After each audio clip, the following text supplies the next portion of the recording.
জয়, সবজির দাম বাড়ার কারণ হিসেবে কি বলছেন ব্যবসায়ীরা? ধন্যবাদ রূপা, আপনাকে। দেখতে পাচ্ছেন যে বাজারে আমরা এসেছি, চক বাজারে কিন্তু সবজির কোনো কমতি দেখা যাচ্ছে না। এর আগে রিয়াজউদ্দিন বাজার ঘুরে আমরা কাজী দেউরি বাজার দেখানোর চেষ্টা করেছি। তবে আজকে যে চক বাজারে সকাল থেকে ক্রেতাদের ভিড় দেখা যাচ্ছে, কিন্তু সবজির দাম হু হু করে বাড়তে শুরু করেছে। বেগুনের দাম এখানে বিক্রি করা হচ্ছে, আমরা দেখতে পাচ্ছি 100 টাকা কেজিতে। আবার কাজী দেউরি বাজারে গিয়ে আমরা দেখেছি সেখানে 120 টাকা কেজিতে বিক্রি করা হচ্ছে। আবার কোনো জায়গায় আরও বেশি দামে তারা বিক্রি করছে। একই সাথে কাঁকরোলের দামটাও কিন্তু আমরা দেখতে পাচ্ছি বাজারে, যেখানে এক সপ্তাহ আগে কিছুটা কম ছিল, এখন ধীরে ধীরে বাড়তে শুরু করেছে।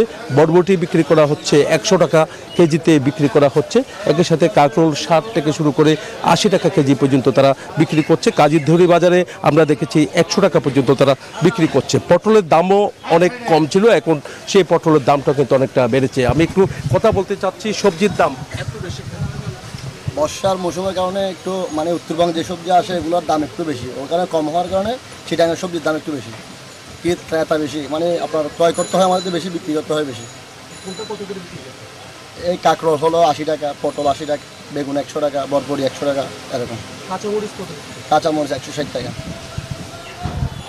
বুঝতে পেরেছেন, এখানে সবজির দাম আবার বাড়তে শুরু করেছে। তবে বাজার মনিটরিং যেভাবে করার কথা রয়েছে সেভাবে বাজার মনিটরিং করা হচ্ছে না। তার কারণে কিন্তু পাইকারি যেখানে আড়ত রয়েছে রিয়াজউদ্দিন বাজার, সেখানের চেয়েও কিন্তু খুচরা বাজারগুলোতে দামটা একটু বেশি দেখা যাচ্ছে। যারা ক্রেতা তারা বলছেন যে বাজার মনিটরিং যদি নিয়মিত হতো তাহলে পাইকারি বাজারের সাথে খুচরা বাজারের সামঞ্জস্য কিছুটা হলেও থাকতো বলে তারা মনে করছেন। এই ছিল আমার এখানকার সর্বশেষ। ফিরে যাচ্ছে স্টুডিওতে রুবার কাছে। জয়, আপনাকে ধন্যবাদ।